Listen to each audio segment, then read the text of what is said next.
កូនហើយព្រោះយើងហើយជាអ្នកឲ្យសន្តិភាពដោយសារព្រះយេស៊ូវគ្រីស្ទយើងជាព្រះវិតាចង់គ្រប់គ្នាកុំចងកុំពីឬទនីជារីប្រឡថ្ងៃគ្មានបានអ្វីជួបតែក្តីឈឺចាប់ខ្លោចសា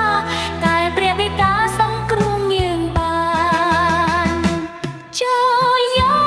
កអាសាដល់គ្នាជាការប្រពៃបងប្អូនប្រស្រីជីវិតថ្មីរបស់យើងហើយគឺព្រះយេស៊ូវបានមកយើងកុំប្រងើយ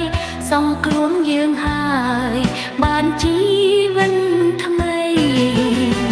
យើងជាព្រះវិតាចាត់បុត្រាត្រង់យាងចង់មក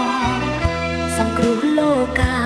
ឲ្យគ្រប់គ្នាបានចិនតទូព្រះគ្រីស្ទព្រោះព្រះនេះអាចជួយយើងបាន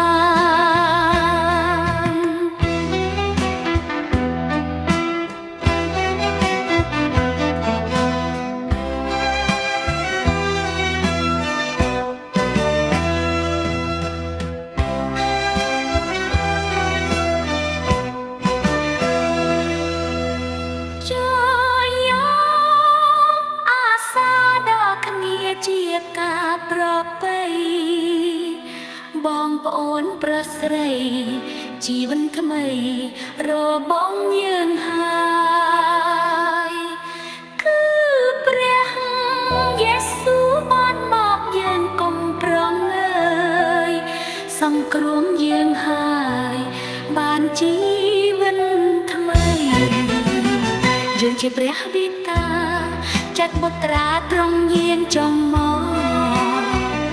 សង្គ្រោះលោកា